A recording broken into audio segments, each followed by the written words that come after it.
Magandang hapon po. Arestado na ang 3 suspect sa pagpatay sa isang policewoman at ang kanyang 8 taong gulang na anak na magkahiwalay na nakita ang bangkay sa Bulacan at Tarlac. Ang isa sa mga suspect sinabing may isa pa silang kasama na mangyari ang krimen. Natagpuan na rin ng pulisya ang sasakyang binibenta sana ng biktimang pulis, pati na ang SUV kung saan isinakay ang mga bangkay. Nakatutok si John Consulta.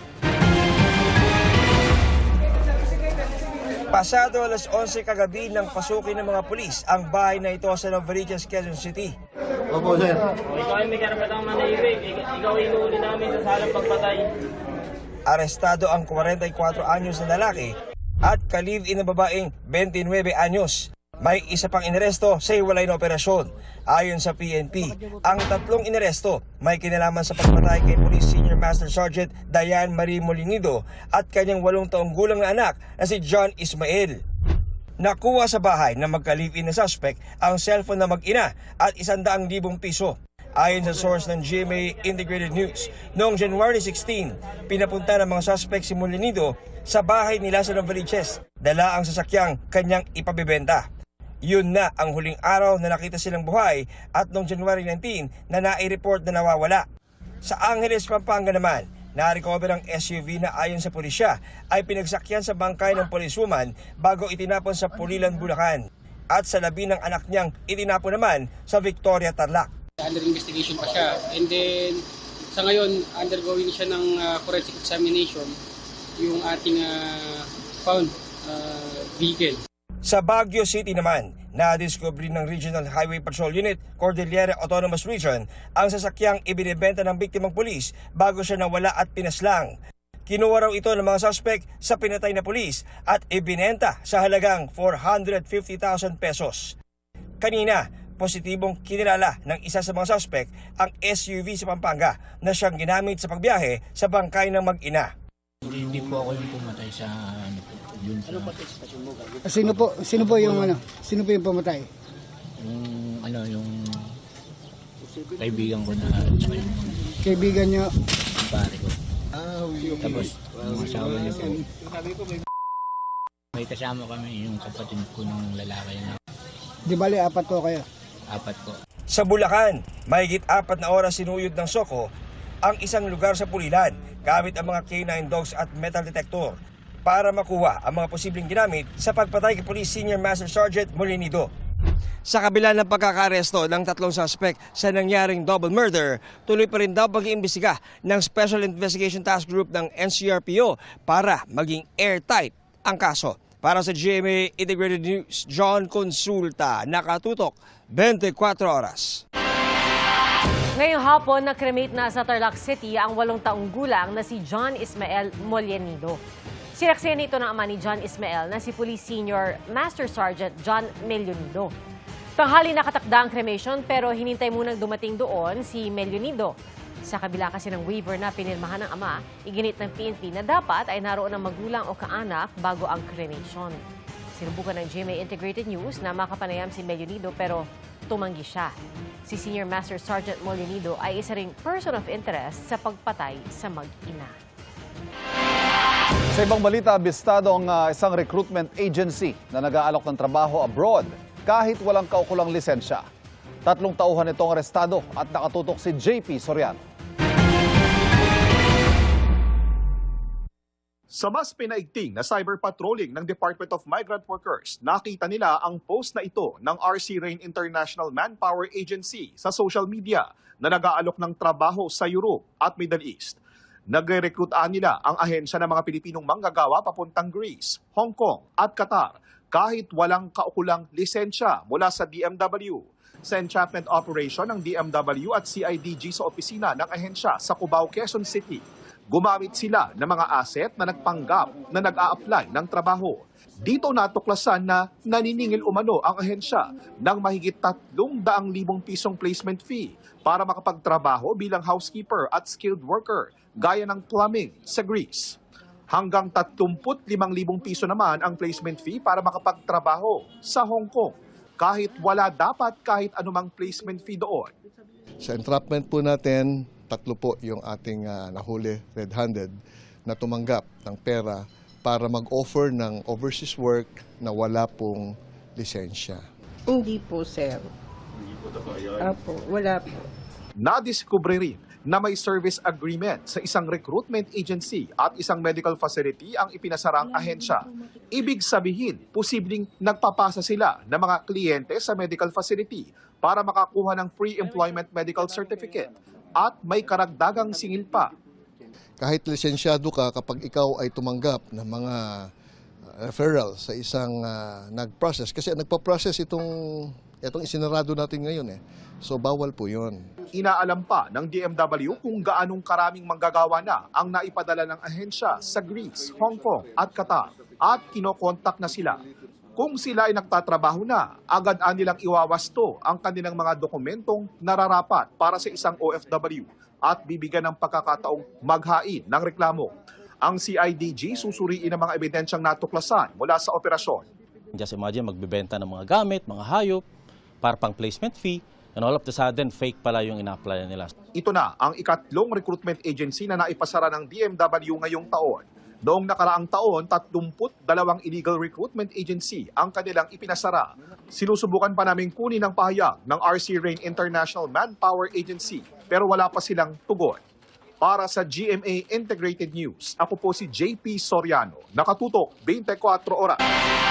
Paalala po mga kapuso, bawal ang EPAL sa mga proyekto ng gobyerno. Yan po ang muling iginiit ng DILG sa kanilang inilabas na Memorandum Circular. Pinatatanggal ng DILG ang mga pangalan, larawan, logo, color motif o anumang simbolo ng isang politiko sa lahat ng proyekto ng pamahalaan. Giit po ng DILG, hindi dapat gamitin para sa personal publicity at credit grabbing ng mga politiko ang mga proyekto dahil pinondohan ng mga yan ng taong bayan. Hinihikayat din ng DILG ang publiko na isumbong ang mga makikita nilang lumalabag sa anti-EPAL policy. Mga reforma sa edukasyon ang isinusulong ng Second Congressional Commission on Education o EDCOM2 sa kanilang ulat kay Pangulong Bongbong Marcos. Kasama sa mga hakbang para bumuti ang pagkatuto ng mga mag-aaral, ang pagbuwag sa tinatawag na mass promotion o yung ipapasa ang mga mag-aaral na hindi pa handa sa susunod na baitang. Narito ang aking pagtuto. 5 sa bawat 10 mag-aaral na umaabot sa grade 3 ang hindi lubos na nakakaintindi ng kanilang binabasa na naaayon sa kanilang baitang. At pagtuntong ng grade 12, halos wala na ni isa sa bawat 100 mag-aaral ang may ganitong kakayahan.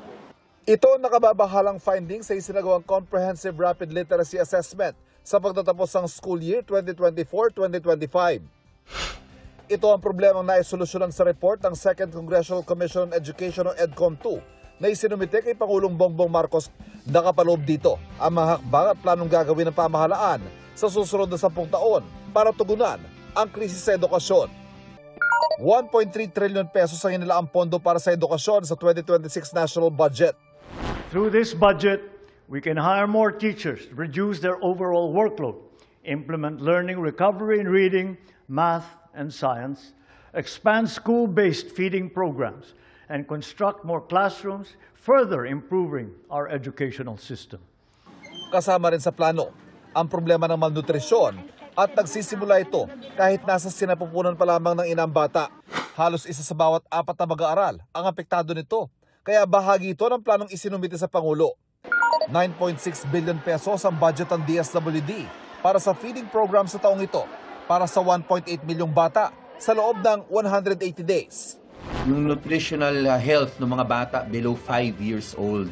Kasi lahat naman ng eksperto sinasabi nila na pag ang bata ay undernourished or malnourished bago tumapak ng K-12 ay napakahirap nang ma-recover yun. Bahagi rin ang plano ang pagbabawas ng subject para makatutok sa kung ano ang pinakamahalaga, ang pagbabasa o reading at mathematics. Kung dati 9 na subject ang meron sa isang batang grade 3, ngayon 5 na lang. Magkakaroon din ng academic recovery and accessible learning o ARAL program para matulungan ang mga nahuhuling bata. Hindi na rin hahayaan ang mass promotion o yung ipinapasa ang bata at hinahayaang umakyat ang baitang kahit hindi pa handa. Beginning of school year, binibigyan ng assessment test yung mga estudyante sa reading comprehension, sa math, sa science. Ang importante po ngayon, ay mapakatch up natin lahat ng estudyante na currently nasa K-12. At sana, hindi na after classes natin pinapakatch up, but during classes, i-adjust natin para makahabol sila, makagraduate lahat na may reading comprehension grade level. Pero lahat po yan dapat ay yan tuloy-tuloy na po yung progreso nila. Isa pa sa pinakamalaking problema ng sektor ng edukasyon na kailangan tugunan, ang kakulangan ng classroom. Sa pinakahuling datos ng DepEd, nasa 165,000 ang kulang na classroom sa buong bansa sa ngayon. Sa pulong sa economic team, ang pagtatuyo ng classroom ang pinatututukan ng Pangulo sa mga infrastructure projects. Samantala mga guro, babawasan ang trabahong administratibo para makatutok sa pagtuturo. May nilang pondo para sa 10,000 non-teaching positions ngayong taon. Bahagi ng 65,000 ang bagong mga posisyon para sa sektor ng edukasyon. Aminado ang Pangulo, mahabang panahon ang kailangan para masolusyonan ang mga problema sa edukasyon. This report shows us that we must think beyond the present, beyond my administration and current leadership, local leadership terms. It calls on government, educators, industries, and communities to improve our educational system into one that will prepare every Filipino to meet the challenges of our time. Sumiklab ang isang grass fire sa Taal Volcano Island. Pasado 7 kagabi nang matanaw ng mga residente ang usok at apoy. Iniimbestigahan pa ang mitya ng apoy na ayon sa Coast Guard District Southern Tagalog ay inabot ng 15 oras bago maapula. Wala namang naiulat na nasaktan at napinsalang ari-arian kabilang mga gamit ng PHIVOLCS. Dalawa pang bangkay na hinihinalang mula sa lumubog na Roro na MV Tricia Kirsten 3 sa Basilan ang natagpuan ngayong araw. Kaninang umaga, natagpuan palutang-lutang sa isla ng Mataha ang isang pinaniniwalaang bangkay ng babae. Isang bangkay naman ng lalaki ang natagpuan sa isa ng Pilas. Sa ngayon, 35 na ang kumpirmadong bilang ng mga nasawi. Iginit naman ng isa sa mga nakaligtas at tumatayong lider ng mga kaanak ng mga nawawalang pasahero na 52 pa ang bilang ng mga nawawalang pasahero. Sa ngayon, naghahanda na sila na magsampa ng kaso laban sa management ng barko. Update naman sa nawawalang motorbangka na MV CA Amehara sa Davao Gulf. Umabot na sa katubigan ng Indonesia ang paghahanap sa siyam pang nawawala. Bumuna rin ang 2 teams para sa investigasyon sa pagkawala ng bangka. 2 mangingisda sa Bacolod City ang nasagip mula sa paglubog ng kanilang bangka. Nakatayo ang 2 sa bangka nilang unti-unti nang lumulubog nang makita sila ng ilang pasahero ng isang dumaang Roro vessel. Nasa maayos ng kondisyon ng 2. Ang kwento ng isa sa mga mangingisda, pumalaot sila gabi nitong Miyerkules pero dahil sa malakas na hangin at alon ay lumubog ang kanilang bangka. May bagong asset freeze order para sa ilan pang mga sangkot sa maanumalyang proyekto kontra baha ayon sa Anti-Money Laundering Council o AMLAC. Ang freeze order na inisyu ng Court of Appeals ay para sa mga ari-arian ng 2 contractor na mga guni-guning flood control project sa Bulacan. Gayon din sa isang kilalang negosyante at mga individual na sangkot sa maanumalyang mga proyekto. Sakop ng freeze order ang mahigit 300 bank account at e-wallet account, insurance policy, investment and securities account at real properties. Sa ngayon, umaabot na sa mahigit 24.7 billion pesos ang halaga ng mga naka-freeze na ari-arian na konektado sa mga kinurakot na proyekto. Hirap muna bago sarap. Yan ang mantra ng mga kapuso celebrity na abala sa kanilang taping bago ang kanilang bakasyon abroad. May chika si Athena Imperial. Nasilip na ng viewers ang karakter ni Ashley Ortega sa GMA Afternoon Prime series na Hating Kapatid.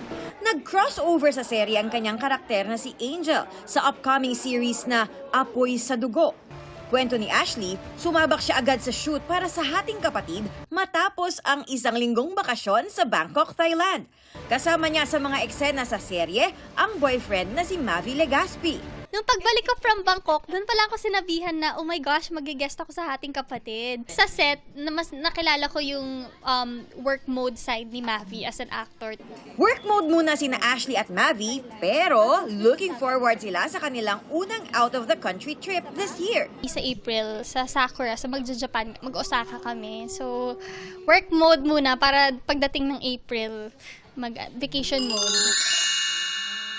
Magjajapan din sa April ang real-life couple na sina El Villanueva and Derek Monasterio na kasama ni Ashley sa Apoy sa Dugo. Magjajapan kami this April. So maabutan namin yung cherry blossom. So ako kasi first time ko mag-Japan, ikaw second time na, no? Yeah. So exciting siya kasi kasama din yung family ko. Vacation Oh, talaga. vacation talaga eh. Walang mag-workout dito. Pag naka-vacation kami, pati yung kain namin, pang bakasyon. Athena Imperial updated sa Showbiz Happenings.